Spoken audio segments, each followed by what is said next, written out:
Welcome, everyone. We are excited to kick off our new and evolved interview series where we discuss important inclusion, belonging, and diversity-driven topics with entertainment industry professionals. I am so excited to be sitting down today with the amazing Ryan O'Connell. Ryan is an Emmy Award-winning writer, producer, and he's the star of Netflix's critically acclaimed comedy special, which is based on his memoir, I'm Special and Other Lies We Tell Ourselves. He's also a writer for some of our favorites, including the New York Times, Vice, and Vulture, as well as for lots of TV shows, including MTV's Awkward, Will and Grace, Netflix's The Babysitter's Club, and Peacock's Queer as Folk reboot, which he also stars in. He's won so many awards, and his debut novel, Just by Looking at Him, is currently being adapted into a film. So without further ado, I would like to welcome the amazing Ryan O'Connell. So Ryan, first and foremost, thank you so much for being here with us today. Yes, thank you for having me. It's so beautiful to hear the words. He has won so many awards because that's what it feels like for sure. Yeah, I love it. I would just love for you to share a little bit about your personal background. How did you get started in the industry, and what moment would you define as your first big break? Oh God. Yeah, let's see. I kind of got my start blogging, which I feel is very like LOL cringe, but back in 2010 was all the rage, I promise you. And through blogging, I got a book deal, which is how I wrote I'm Special and Other Lies We Tell Ourselves.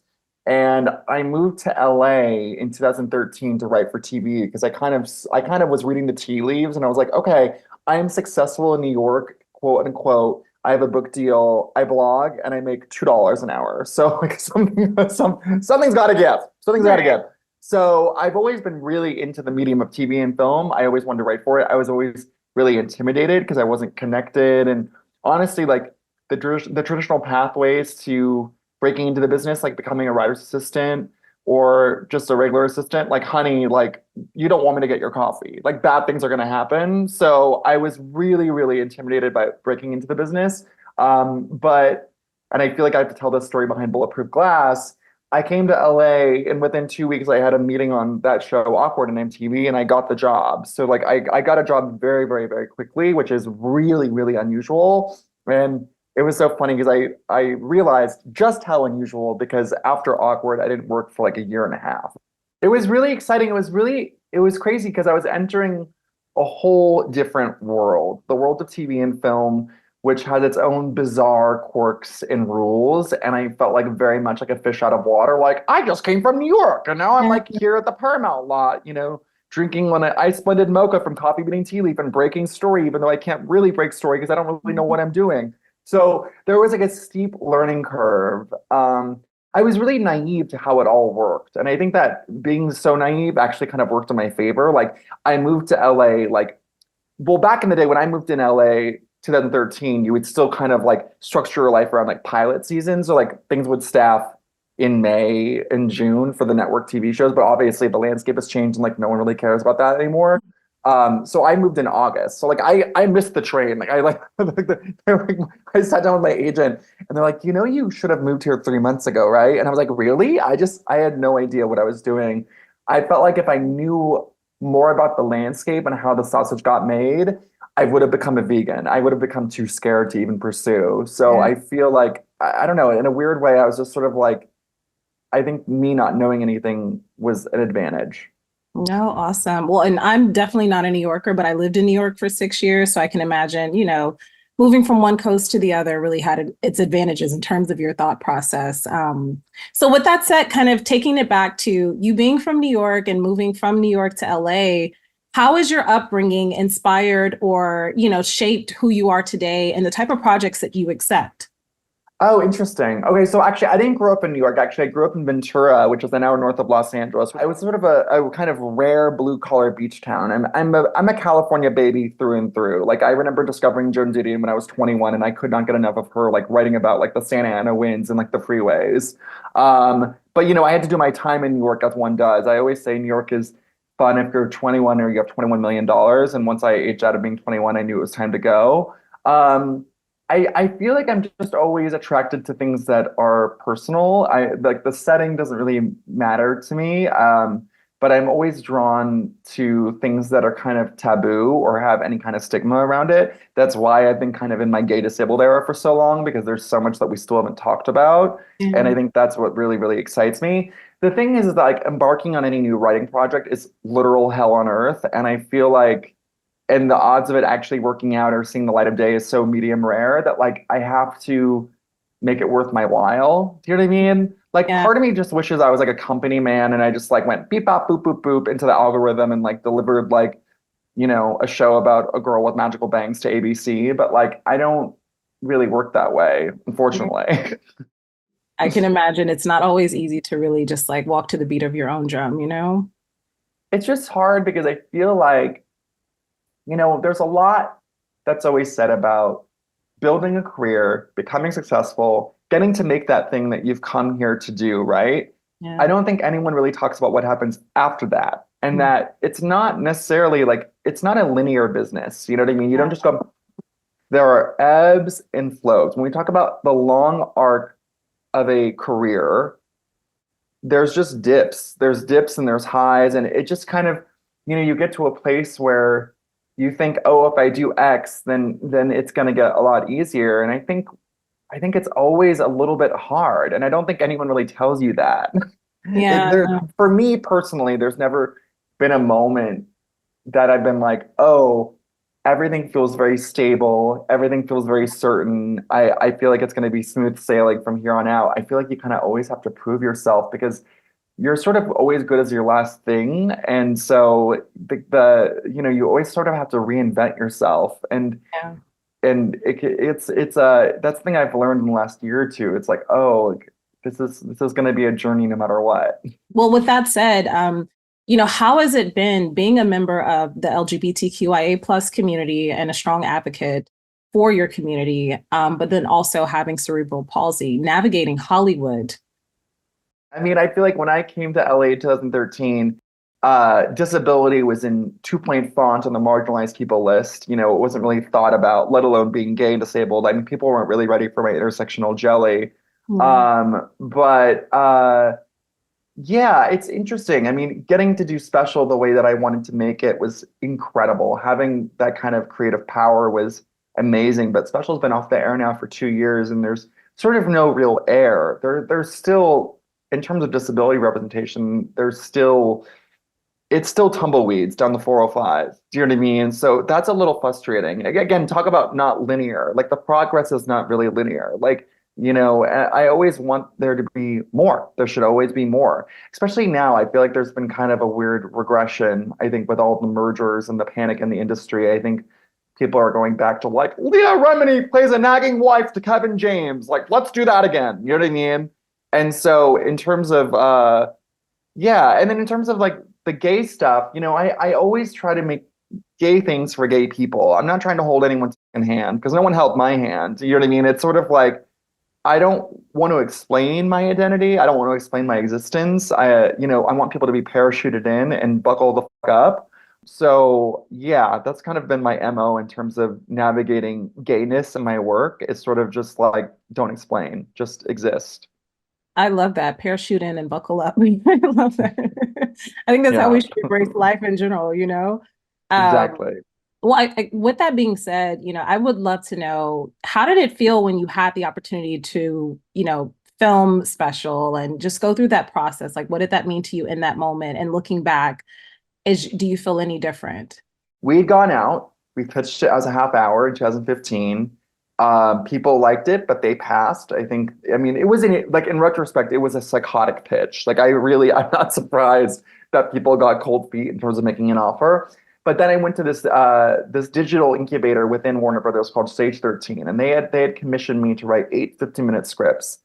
And so I worked on those over the course of a couple of years, partially because I needed to keep working to make money. So it was always like my weekend hoe. Like it was like never my full-time job. It just like wasn't paying me enough to be exclusive.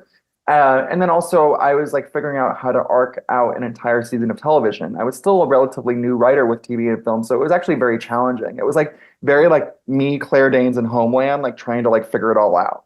So after a couple of years, I finally got the scripts in a good enough place, and then my producer sent it to Netflix. And it was so funny. I remember I was at the gym just working out. I don't think I even was told that the scripts were sent to Netflix. Like I didn't know what was happening. And like I got a call from my producer being like, "Oh, Netflix wants to make special." And I was like, "What?" And he's like, "Yeah, they greenlight it. Like they're down. They're gonna make it." And I was just like, I never even met with Netflix. I had not, it was so crazy. It was so surreal. And it was just so funny that like after 4 years, it was sort of like anticlimactic. You know what I mean? It was sort of like, oh, like I just found out on the treadmill. I never even went to the Netflix offices. It was crazy. But it was so surreal and so emotional because I just, I did not see the pathway to it getting made. It just felt like it was just like moving a boulder up a goddamn hill. So the fact that Netflix wanted to do it and also gave me such creative license to make the kind of show that I wanted to make, like they were so creator first. You know what I mean? Like they really trusted my voice and my vision. They were so collaborative with me.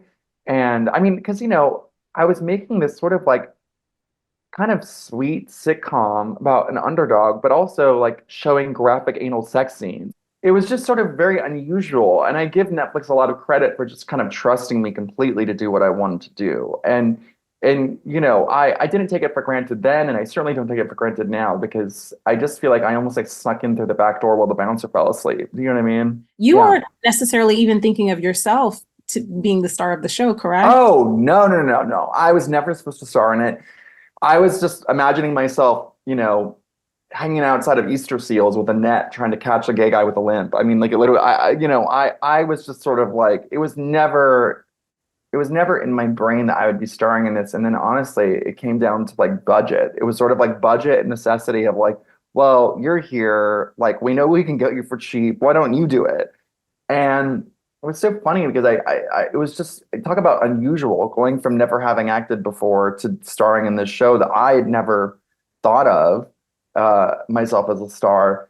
And it's so funny because now, all these years later, I really realized that I was always a performer, but I kind of never gave myself permission to actually want those things. Do you know what I mean? Because like to me, it was not even like I was sitting there like, oh, I really want to star in it, but like what's the point? No, it was buried way deep within myself. Like I just felt like I already was greedy enough wanting to make a TV show based on my life. Like, you know, pursuing acting, like what kind of parts would there be for me? It just felt like a non-starter. So yeah, it was very crazy how it worked out that way. Because I didn't seek that out at all. Since that happened, like how did that transition feel to you? And does acting have a special place in your heart now? I went on a real journey with acting because I felt like I take writing very seriously. Like I am obsessed with writing. I do it every day. I felt a psychotic amount of imposter syndrome. I was just sort of like, here I am entering this sort of craft that I don't know anything about. I felt like at first I was sort of defensive, sort of like, oh, I don't like acting. I'm just doing it because I have to do it, like da da da. And so I had to kind of go on this journey of like, really admitting like, oh, I actually do like performing. Oops, you know what I mean? I actually do love acting. Like, oh, I'm really into it. But that took a lot of time. And I mean, I don't audition for things. Like I don't have incoming calls about me going onto projects and stuff. I just imagine that like I will always act in things, but only if I'm the one writing it. Part of that is like a sense of control. Like I also feel like I know how to write to my strengths as an actor. So like you know what I mean? I think it would be very vulnerable and very scary for me to like go on someone else's project, but I would be open to it. But I don't know. Yeah, there's still some feelings to work out there. I love that. Well, so your novel, Just by Looking at Him, it's currently being adapted into a film. So can you share a little bit about your creative process when Yeah. in writing this book and what this project means to you? Well, it was so crazy because we had sold the film rights to Film Nation and Berlanti, I think even before Simon and Schuster. It happened very fast. We went out with the film rights and the book simultaneously, and I think Film Nation and Berlanti hopped on board even before we had sold it. And I remember I had a lot of edits to do on the book because I kind of just vomited up this first draft. And so the first 6 months of the process, I kind of told Berlanti and Film Nation, I was like, I can't write this screenplay yet because I'm not done with the book. But it ended up being such a great partnership. I mean, Film Nation and Berlanti are just some of the best in biz, and I feel like creatively they pushed me to newer depths with the work and the material, and it was really, really interesting having to adapt this piece of work in a different medium because it's completely different. And when it's your own work, you're almost like too close to it in a Yeah. way. But I'm really, really proud of the script that we wrote. And, in the grand tradition of indie films, our financing fell through. So we're still looking for financing, but I have hope. Yeah. I have hope too, and I know it's going to be phenomenal once you all get everything together. Thank I'm you. rooting for you. Thank you, thank you, thank you. So I actually had the opportunity to look at your social media, specifically your Instagram, and I Oh, was like, he God. is so unapologetically himself. I absolutely love it. What inspires you or just like gives you the, I don't even want to say courage, but there's a lot of people who struggle with their personal branding and how they want to Yeah. put themselves. Like, what inspires you to just be you? Well, I never think about it that way. Like I never think about anything. I mean, I'd probably be a lot smarter if I did, but I never think about something from like a personal brand perspective. I've always been for better or for worse just myself. I'm like not good at online. I don't have a social media manager. Like that stuff is like cringe to me. Like SpawnCon, like any of that stuff is like you know what I mean? So yeah, I've always kind of just done whatever I feel like. Which again, for better, for worse, whatever, whatever. But yeah, I mean, I think, it took me a while to get to a place where I fully felt cozy in my skin. I was no longer renting, I was owning. And I just feel like when you go from being someone who gives all the fucks to no fucks, it's like the pendulum swung so goddamn far. I just don't care anymore. I just don't have the room to care anymore. Like, I don't want to, I spent my 20s like with the self-esteem of like Weight Watchers lasagna. Like it was like not good. Do you know what I mean? And I just, what a waste of time. What a waste of time flattening myself, you know? Yeah. And I just kind of refuse to do that ever again. You know what I mean? I just want things to get better and better. And yeah, I just don't know how to be any way else, really. I just want to create like a sound bite from what you just said and like replay it every morning for myself. And I love what you said. I went from renting to owning. That's so powerful. Like Oh, so thank you. powerful. Thank you. Yeah. Thank you. Especially in this economy. Tell me about it. Okay. Um, so I wanted to talk a little bit about, the importance of representation because it's so important within the entertainment industry. I mean, within life period, but what does it mean to you to be an advocate for those with differing abilities? And have you always felt comfortable openly discussing your sexuality or cerebral palsy? Sexuality, yes. Disability, no. I was closeted about my disability till the book came out. Special. I'm special in those. We tell ourselves. So I was 28. It was very, very mindful to go from someone who was closeted about my disability to being one of the most visible people with the disability. There was so much I didn't know about the disabled community. I definitely had representation sweats. I mean, I think whenever you're one of the first people to kind of depict a large swath of the population that's been largely ignored, there's a certain amount of pressure. Um, I was really, really relieved to be embraced by the disabled community. But I never ever think of myself as an advocate. I never think of myself as an activist. I just, I feel like my being a gay disabled person, like me opening my mouth and having the confidence of Rob Schneider in the late 90s is immediately like political and immediately inspiring. But I'm just doing my life. I'm just being myself. You know what I mean? I'm not I'm not like, passing legislation, and there are people that are legitimate activists Yeah. and really advocating for change. And I think if I would consider myself an activist in any kind of way, I think I just channel it all into my work. Yeah. That's where I put it. But yeah, it's been a journey. It's been a radical change for me. And I just feel really grateful to have the opportunity to do it because so many people don't. And we still have such a long way to go in terms of representation in Hollywood because it's not enough to just be like, oh, we'll put someone with a disability in this show or da da da. It's like we really need to give people the keys to the castle. So it's like, I was the showrunner on Special. I was the star, so I was in control. And I think that the best stories, they come from us. It's not having this, able-bodied, writer being whatever. It's like we need to be empowered and be given real opportunities and real money. Because it's like when you think about like the people that can actually produce change in Hollywood and have green light power, those are all showrunners. You know what I mean? So I still think in terms of representation, it's great that, the world's getting more diverse and whatever, but I still think when you get to the top level, it's still not as diverse as it should be. And I think that's when real change will happen. No, for sure. And I think that's even more reason why these conversations are important. And I love what you said, just in terms of you're not out here looking to pass legislation and do all these things. You're just being Yeah, yourself.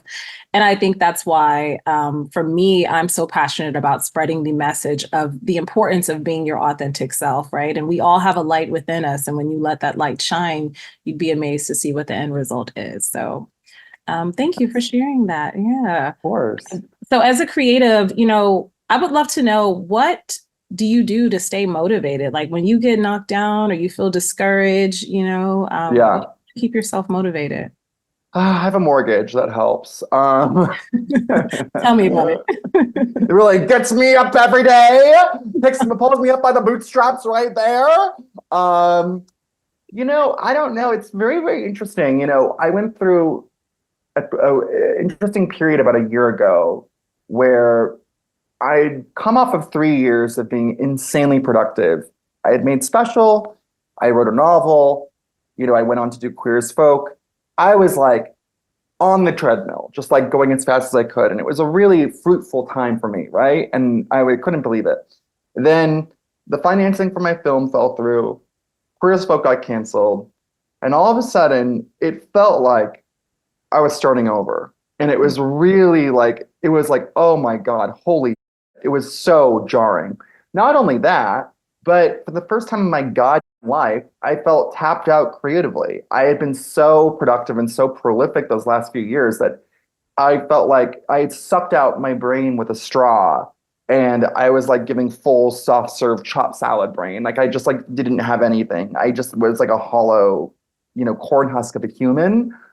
And so that was really difficult for me. I think my self-worth is really tied into my productivity, which obviously stems from being disabled, but also working under capitalism. Like you just always need to be doing, doing, doing, doing, doing, doing. So I felt like such an utter flop for like needing a couple months to put my brain back together and to like, reconfigure like what it is that I want to say, what it is that I want to make.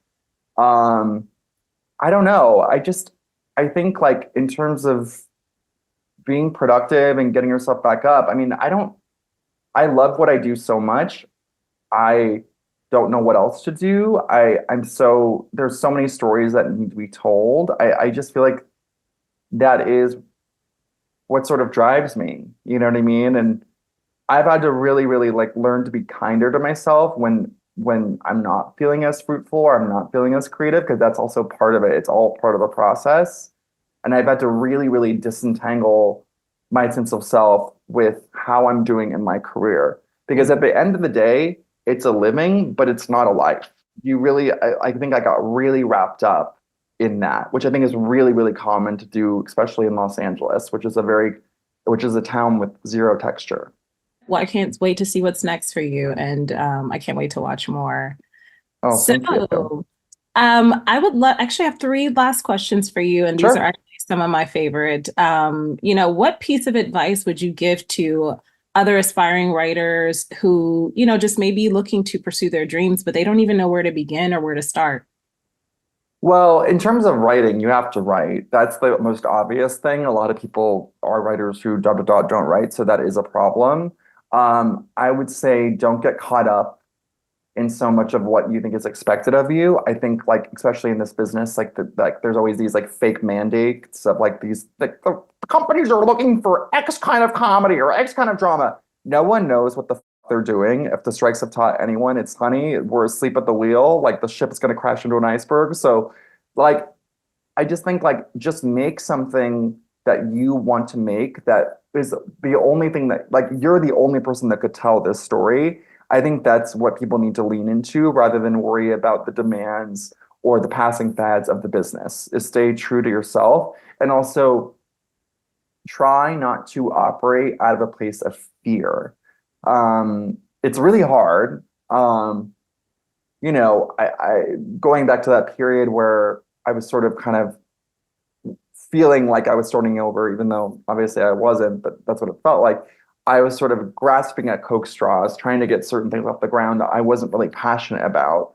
And I had to kind of step away from all of that and be like, oh, this is just purely out of me just like panicking.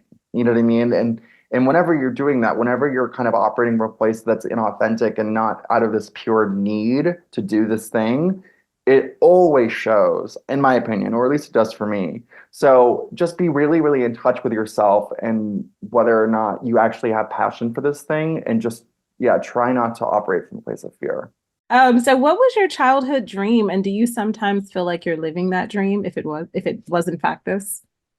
Yeah, I mean, it's really, really corny to say, but when I was growing up, even like 8 years old, I remember watching Beverly Hills 90210, and I had a little notebook where I would write the amount of scenes each character was in so I could figure out what was the A plot and what was the B plot. It was like w weird.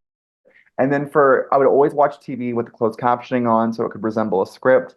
For Christmas and birthdays, I always asked my parents for like Dawson's Creek scripts or Buffy scripts or whatever. So I was like beyond TV and film pilled, beyond. And like that is all I wanted to do. That's all I could see myself really doing. So yes, if my child itself could see me now, I think he would be very, very happy. He'd be like, go off, Virgo. I mean, and what child thinks to ask for Dawson's Creek scripts as A their gift? mentally ill one that's on the Zoom with you right now. And you manifested this. I love it so much. Okay, and my last question is, I actually don't want this conversation to end, but it must. What would you like to be remembered for within this industry or within the world? What would you like for your legacy to be?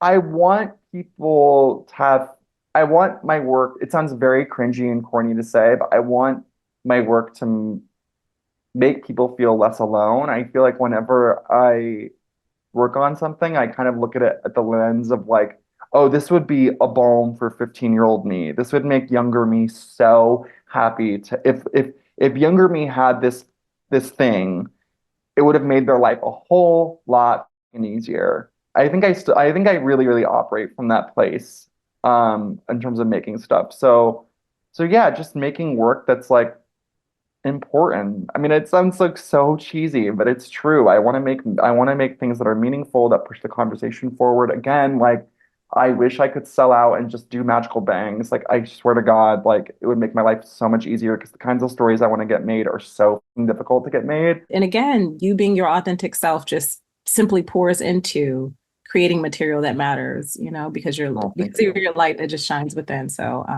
it's Thank been you. so wonderful speaking with you and meeting Yeah, you. thank I've you had for such I like we need to go to lunch or something. Oh God, yeah, this was so fun. Your I questions are great. So thank Thank you. you. Well, it's been such an inspiring conversation. I'm just so excited to see what you write next, what you Thank create you. next, and just to continue to support you in all that you do. So thank you so much for taking the time to meet with us today. Of course. Thank you for having me.